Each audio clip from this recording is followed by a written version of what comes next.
Look, curio cabinet. Some trains.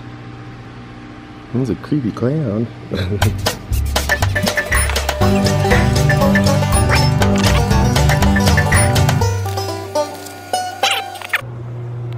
want to take a look at my workshop? Yeah, I'd love to take a look at your workshop. Kind of messy right now because I'm building all these chairs and tables and stuff for the over there at the truck stop. Yeah. Usually it's not this messed up. So you're gonna have work over there in the truck place, huh? Yeah, I kind of have somewhat to do with it. That's awesome. Oh wow, look at this. This is neat. Oh, this is good. Wow, look at all your tools. This is incredible.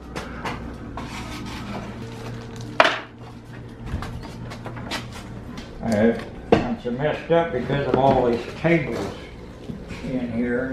Trying to get them done so she'll have them over there. Oh, neat. Yeah. Those are cool.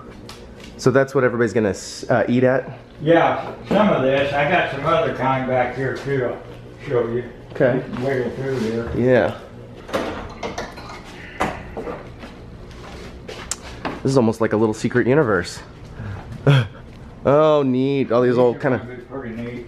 These look like maybe old tractor kind of seats or something. Yeah, they're going to go on. We'll have tractor seats and then we'll have one of these round tops goes in the middle. That is very cool. I got to get them finished this week. So is this a design of your own? Did you come up with it? No, a friend of mine got these, Philip Curley, and him and I and Willie used to have some auction stuff together. And he never did do anything with it, and I was talking about chairs and tables and everything. He said, if the market wants them, I'll give them these. Oh, neat. So he gave them to us, and then I got them down to this point. Yeah, this looks great. They will, these will fit on here and look like this.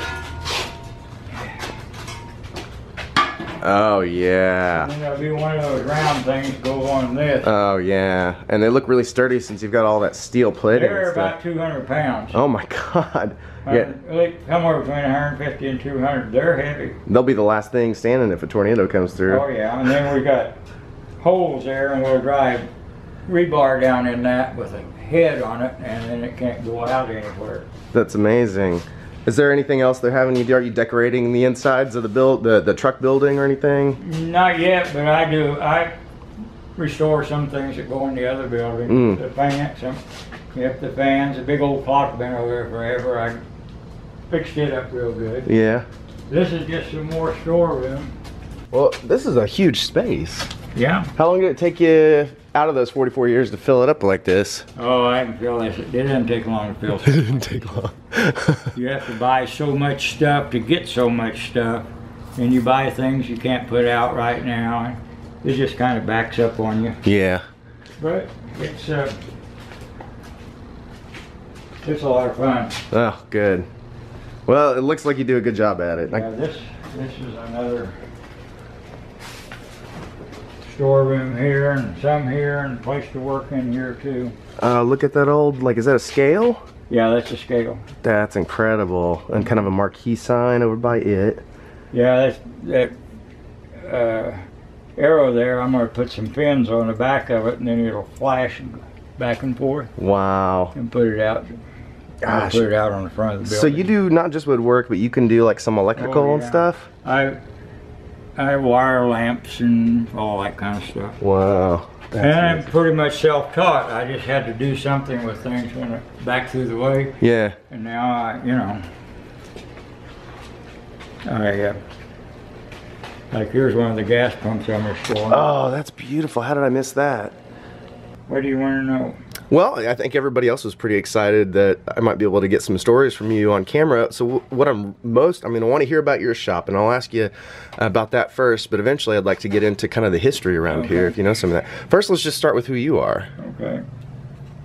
What is your name? Bill Hogan. Bill Hogan, and we're in the Farmers Market. What's the name of your shop here? Public Market Antiques. How long have you guys been here? Are you? 44 years. 44 years. Has it always been in this location right here? No, it was in the same location in that corner of the other building. Okay. And then when Jody bought this, I moved over here because they wanted to clean that out. Was this space that you're in now always this big? Yeah. It was. It looks like you've got it well pretty used. I mean, you've got enough in here for everybody to look at. That shop over there is mine too. Over in the corner? Oh yeah? And all this stuff down the here, and there's a little shop back at the back. That's all mine too. That's a lot of stuff. So have you been collecting this stuff more than the 44 years? 52. 52 years. That's amazing. Has that changed how you collected stuff in the beginning and how you... Yeah, it changes all the time. Yeah. Every year it changes, but things that we sold back in the 70s and the 80s, you can't sell now. Oh, really? Like, I've got some blue willow. I sell blue willow pottery. I sell a piece or two now and then. And I've got a bunch of it. And that stoneware down there, which is a high price stuff. Yeah. Same way, a piece of it. A lot of that stuff is $400, $500, $600, $700, $800. Wow. When you sell it, well, it's pretty decent. Yeah. Yeah, that's amazing. I noticed you have a lot of, well, Americana stuff. Yeah. What I'm particularly interested in is the political stuff. Yeah. Were you into politics? Not really. Some, but not really. Some, just kind of followed it? Yeah.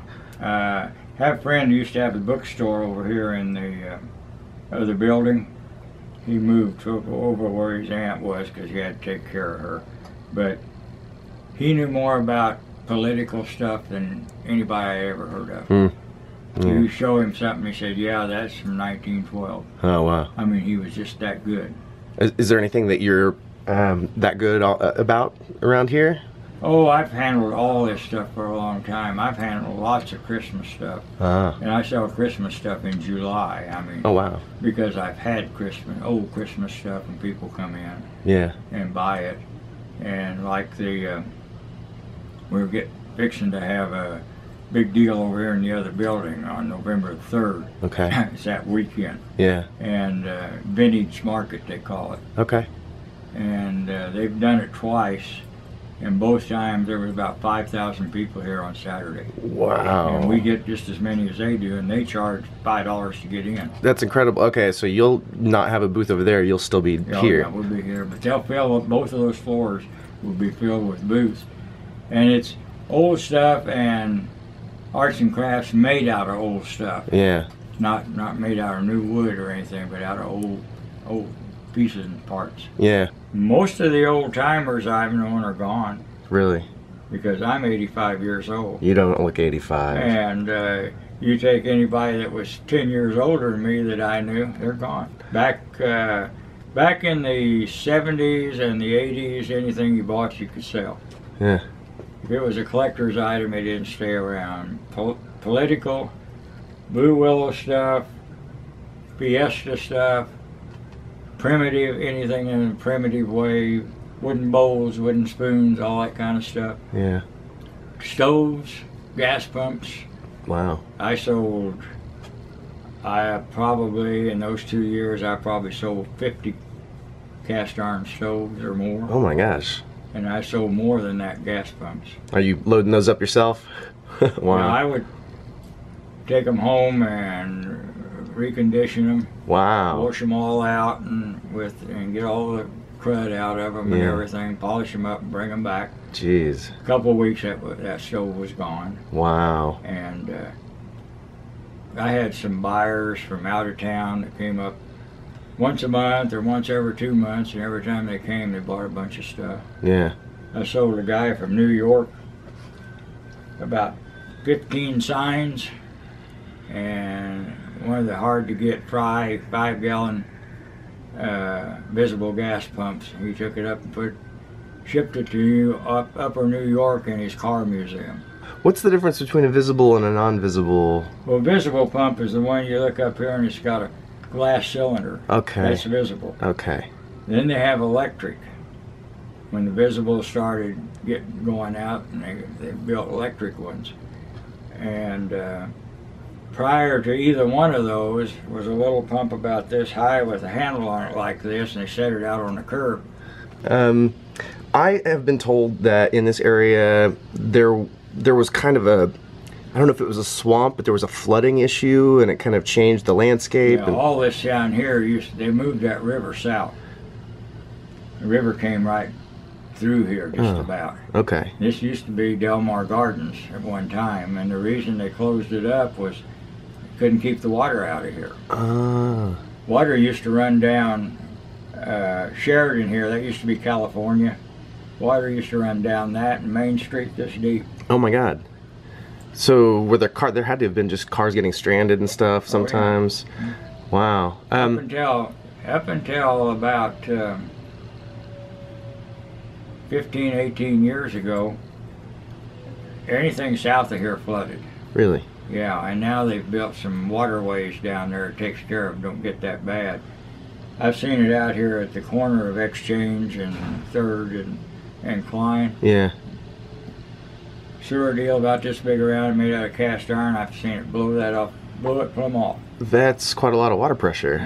Water running into the sewage system. Wow. What type of businesses were here when it was the Delmar? Delmar Gardens? Yeah. They had a horse race track, a picnic grounds, penny arcade, just about everything to do with something to do. It's about 65 acres here. Did you have to pay to get into the whole thing, or? I don't know. I don't think so. Yeah. I think they made their money from the deal. I wonder if there's any antiques left from those days. Not much. The only thing I've ever seen, they made a little bowl about this big. It was green carnival glass, and it said Delmar Gardens on it. That's the only thing I've ever. It'd be lovely to find some of that again. Yeah. You know, see it and stuff. Yeah. Are you noticing changes around in the area right now? Oh yeah. What are you hoping happens over the next few years? Well, a lot of it is happening. Jody's a pretty aggressive young lady, and she's put together a pretty good plan here. Yeah. They're building the truck deal over here now. Yeah. With all the food, where all the food trucks are going to park. Yeah. He's done wonders with this old building. Yeah. And as soon as they get it painted, then it'll all show up. But, you know, she's fixing things that need to be fixed mechanically and inside. Yeah. And then we got an old big building over here. We call it the wholesale building. We're going to tear the whole front off of it and the back off of it. And there'll be a dock area then and reface that and start using that for some places for people to rent too. Do you have any recommendations about what people should come in and take a look at? Well, there's me, Willie Holly, and Joe Marinko. I got this in, one of them's got that in, the other one got some place in the middle, and then there's other shops in between us. But we all handle gas pumps and when we can get them, and signs, and people are hunting the signs, and they go for 2 or 3 times as much as they used to in the 70s and 80s, and the signs are a whole lot less quality than they were then, because we sold all the good ones. Right. Yeah, those are up on walls. But there's pretty much something here for everybody that comes in. I mean, there's pottery, and I've got a whole room full of magazines, old looks lifes and that kind of stuff, and primitive stuff, auto related stuff. There's pretty much anything here to look at that most anybody could see something that fit their ideas. Yeah. Can they come in and ask you to keep your eye out for something? Oh yeah.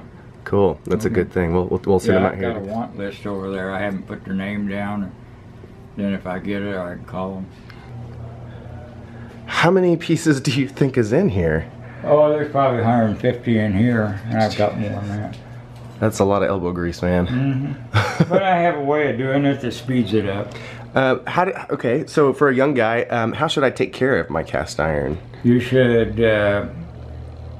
never wash it on the inside once you're using it. But when I tell people to do with these, this got a preservative on it to keep it from rusting. Oklahoma has so much humidity, and it's water soluble. Yeah. So when I take them home, I say wash it real good, dry it all out, let it set a while and dry good, then put whatever cooking oil you have all the way around it, all over it.